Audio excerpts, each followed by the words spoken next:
Bienvenidos a su canal de la Iglesia Bíblica Bautista, Razón para Vivir, con el pastor Jared Suárez.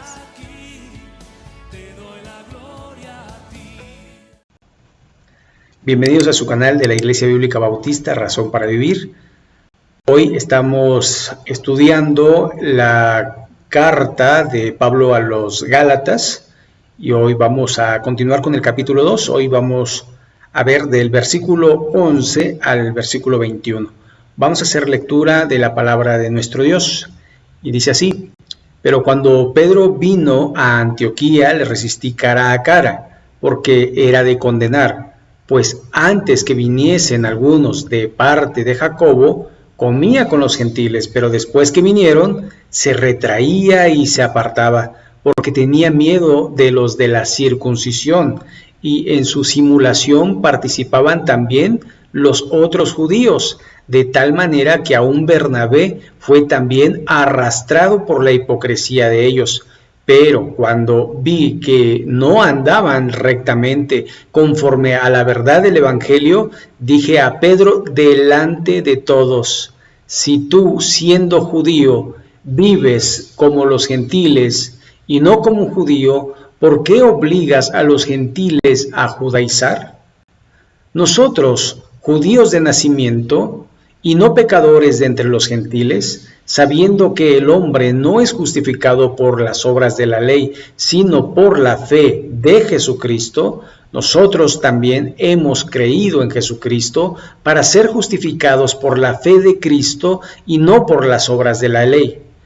Por cuanto por las obras de la ley nadie será justificado.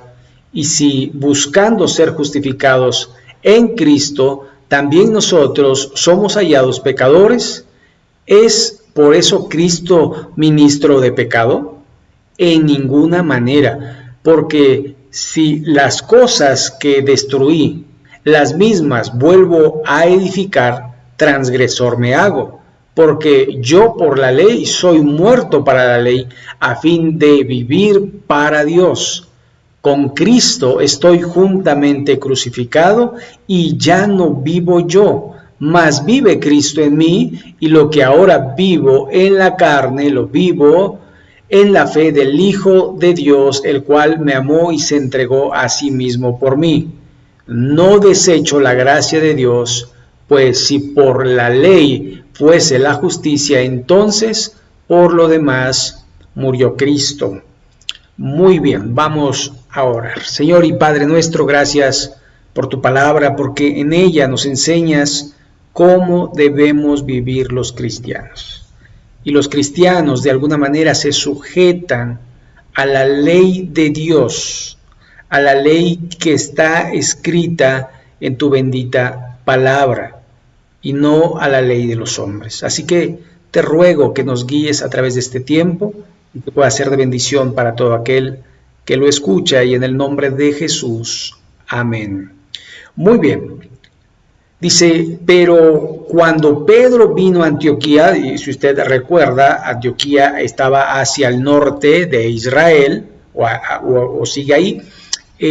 Hay dos Antioquías, Antioquía de Pisidia y Antioquía, pero probablemente sea la que está en Siria y no la que está en Turquía. Pero aquí no nos los define, pero es muy probable que sea la más cerca, donde por primera vez se llamó a los discípulos del Señor cristianos. Dice que el apóstol Pablo le resistió cara a cara, porque lo que hacía era de condenar. Y entonces, ¿qué era eso que hacía? Bueno, pues antes que viniesen algunos de parte de Jacobo, recuerda, hemos dicho, Jacobo, medio hermano de Jesús, él era, digamos, el pastor de la iglesia de Jerusalén. ¿Sí? La primera iglesia que hubo fue en Jerusalén. Si ustedes recuerdan, en Hechos 1:8, cuando dice el Señor Jesús, y me seréis testigos en Jerusalén, en Samaria, en toda Judea, en Samaria y hasta lo último de la tierra. Entonces, el evangelio así fue extendido, primero en Jerusalén, luego en toda Judea, luego a los samaritanos y luego a todos los demás gentiles, ¿ok? Entonces, la primera iglesia fue en Jerusalén, el pastor era Jacobo o Santiago, el escritor de la epístola de Santiago. Entonces, envió a unos, de alguna manera, para supervisar cómo estaba el crecimiento de la iglesia y si se estaban haciendo las cosas correctas. Obviamente Pedro, que era un apóstol que estuvo con el Señor, pues de alguna manera aprendió cómo vivir la vida cristiana porque vio al mismo Cristo, fundador de la iglesia. No Pedro, Cristo, sí. Sobre esta roca edificaré. ¿Quién edificará? Cristo. ¿Sobre qué roca? La declaración de Pedro, que es: tú eres el Cristo, el Hijo del Dios viviente. Entonces, de alguna forma, Pedro sabía cómo era, pero muchas veces uno actúa por presión social, ¿verdad? Como que, híjole, ¿qué van a decir de mí? ¿Qué van a pensar estos? ¿Qué van a pensar los otros? ¿Me van a dejar de hablar? Y empieza uno a actuar conforme a lo que van a pensar las gentes y no conforme a lo que piensa Dios de usted. Y yo creo que eso es lo que de alguna manera nos debe importar. ¿Qué piensa Dios de nosotros? Porque la gente puede pensar muchas cosas, tanto bueno como malo, pero si Dios piensa lo correcto de nosotros, pues con eso debemos de estar bien. Entonces dice, pues antes que viniesen algunos de parte de Jacobo, comía con los gentiles, pero después que vinieron se retraía y se apartaba, porque tenía miedo de los de la circuncisión. Es como si los gentiles lo fueran a contaminar, como si estuviera haciendo algo incorrecto. Estaba transgrediendo el mandamiento de Moisés, estaba transgrediendo las leyes levíticas. No, yo no puedo. Y entonces, de alguna forma, el apóstol pues se puso pero bastante enojado por esta situación. Y dice el verso 13... y en su simulación, es decir, hipocresía, es decir, porque cuando estaba con los gentiles, cuando estaban los judíos, pero no dejaba que se viera por los judíos con los gentiles, ni a los gentiles con los judíos. Entonces era algo pues que de alguna forma no era correcto, no es correcto, y hacer acepción de personas es malo. Y dice porque tenía miedo de los de la circuncisión, y en su simulación participaban también los otros judíos, de tal manera que aún Bernabé fue también arrastrado por la hipocresía de ellos. Así que uno aprende pues de lo que hacen los líderes. Pedro era el líder y los otros judíos veían cómo actuaba Pedro y decían, oye, Pedro no come con los gentiles, nosotros tampoco comemos con los gentiles. De alguna forma nosotros tenemos que dar las pautas para cómo hacer las cosas. Entonces eso es muy importante, porque si se nos ve haciendo cosas incorrectas, van a pensar los hermanos que es permitido también hacer eso, porque lo hace el líder. Entonces tenemos que pensar un poco en ello, y por amor a mi hermano dejar de hacer muchas cosas para no ser tropiezo. Entonces seguimos verso 14, pero cuando vi que no andaban rectamente conforme a la verdad del evangelio, de la buena noticia, de lo que Cristo había dejado para que nos condujésemos, entonces dice, dije a Pedro delante de todos, es decir, lo expuso. Si tú, siendo judío, vives como los gentiles y no como judío, ¿por qué obligas a los gentiles a judaizar? Entonces, Pedro ya quería que los gentiles se convirtieran al judaísmo cuando él ni siquiera estaba practicando el judaísmo. Y eso pasa muy seguido, ¿no? Cuando nosotros queremos que otras personas hagan lo que nosotros no hacemos. Entonces le decimos a las personas, memoricen y nosotros no memorizamos, lean y nosotros no leemos, vayan y nosotros no vamos. Entonces es muy importante la congruencia en el cristianismo. Así que después le va a decir este versículo que es sumamente importante. Nosotros, judíos de nacimiento, no pecadores de entre los gentiles, sabiendo que el hombre no es justificado por las obras de la ley, sino por la fe de Jesucristo. Nosotros también hemos creído en Jesucristo. También los judíos se han convertido para ser justificados por la fe en Cristo y no por las obras de la ley, por cuanto las obras de la ley nadie será justificado. Es decir, justificados pues por la fe, tenemos paz para con Dios por medio de nuestro Señor Jesucristo, lo dice Romanos 5:1. Entonces, de alguna forma, uno no puede decir, bueno, es Cristo más las obras de la ley. No, o los mandamientos, o el libro o fulano, o hacer esto, o hacer lo otro. No, Cristo es suficiente y es la fe de Jesucristo la que nos salva. Nada más.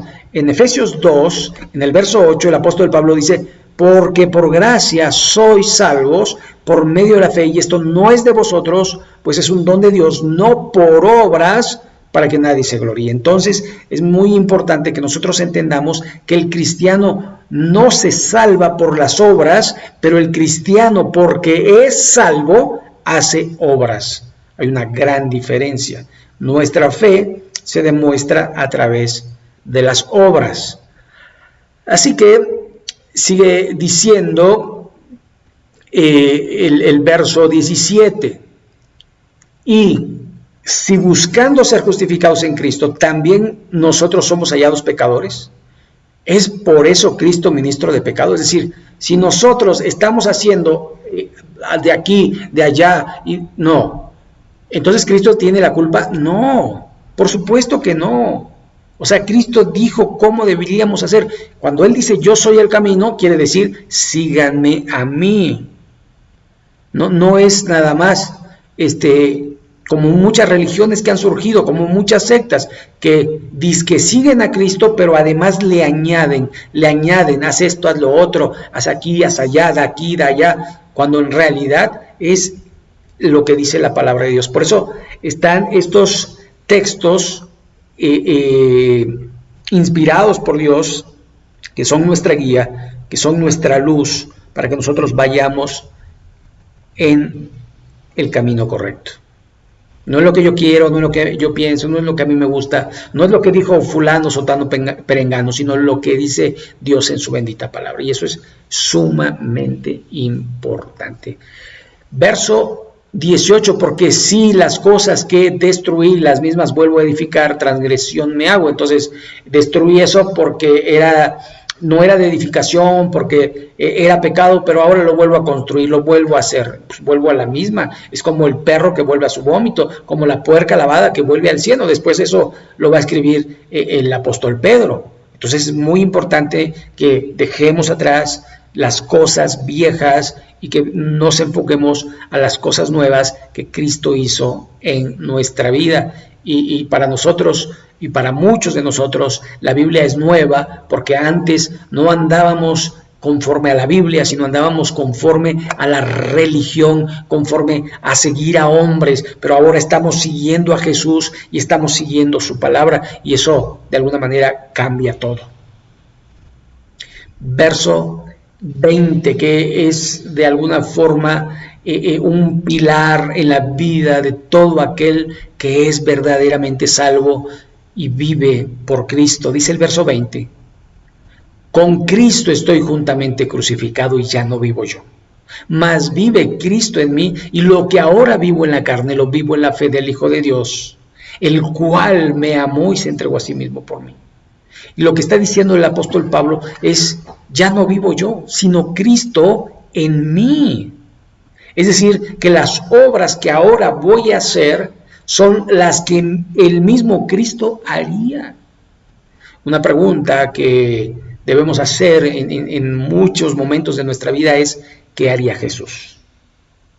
Jesús gritaría, Jesús diría malas palabras, Jesús tendría estas actitudes, Jesús tomaría lo que no es suyo, Jesús mataría, Jesús haría esto o haría aquello. Y cuando nosotros de alguna manera entendemos la respuesta y hacemos lo que es la respuesta, pues vivimos como Jesús y se hace pues verdaderamente carne en nuestra vida este texto de 2:20 de Gálatas.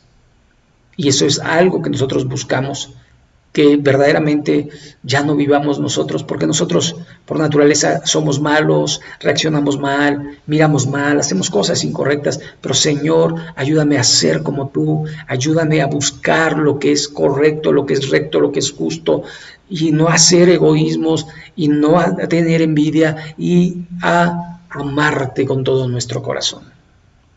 Verso 21. No desecho la gracia de Dios. Pues si por la ley fuese la justicia, entonces por demás murió Cristo. Entonces, o andas bajo la gracia o andas bajo la ley. Pero si andas bajo la ley, anulas en tu vida la gracia de Dios. Si tú andas en una religión y dices, solo en esta religión me puedo salvar haciendo esto y haciendo aquello, anulas la gracia de Dios. Porque por gracia eres salvo, no por obras para que nadie se gloríe. Jesús hizo la obra perfecta en la cruz del Calvario, para que todo aquel que en él cree no se pierda, mas tenga vida eterna. Y el que cree es justificado, y el que cree vive conforme a su fe. Y cuando uno vive creyendo que Jesús es el Señor, entonces uno se entrega al señorío de Cristo y busca hacer su voluntad, no la nuestra. No lo que yo creo, no lo que yo pienso, no lo que a mí me parece, lo que dice la Biblia. Y digamos, a colación, la Biblia dice, no dejes de congregarte, no dejes de congregarte. Es que, ¿qué dice la Biblia? ¿Eres obediente a la palabra o solo lo que te conviene? Así que, eres justificado por la fe, haciendo las obras que Cristo quiere que hagas, si es que eres salvo. No para salvación, pero para mostrar que eres salvo. Así que aquí le vamos a dejar sus comentarios, ¿verdad? En la parte de abajo, y ustedes me pueden ahí poner cualquier cosa, yo les contesto, ¿verdad? A la brevedad, y pues esto yo quiero que sea para su bendición, para su edificación. Vamos a orar para terminar. Señor y Padre nuestro, gracias porque nos das tu palabra, la palabra profética más segura en la cual podemos confiar como antorcha que alumbra en la oscuridad. Guíanos a través de ella, ayúdanos a ser obedientes a tu palabra, a ser hacedores de tu palabra y que nuestra vida abunde más y más en tu bendita palabra. Señor, bendice a todas las personas que escuchan este mensaje, que pueda ser para su bendición, para su salvación si no es salvo, y que tu nombre sobre todas las cosas sea edificado y glorificado. En el nombre de Jesús. Amén. Muy bien, pues hemos llegado al final de este breve estudio. Le invitamos que si no se ha suscrito, que se suscriba, que le dé like, que lo comparta, para que esto pueda llegar a muchas personas y sobre todo la palabra de Dios, que no está presa, vaya a más y más lugares y conozcan al Dios vivo y verdadero, al Dios de la Biblia, al Padre de nuestro Señor y Salvador Jesucristo. Sin más, que Dios les bendiga. Gracias.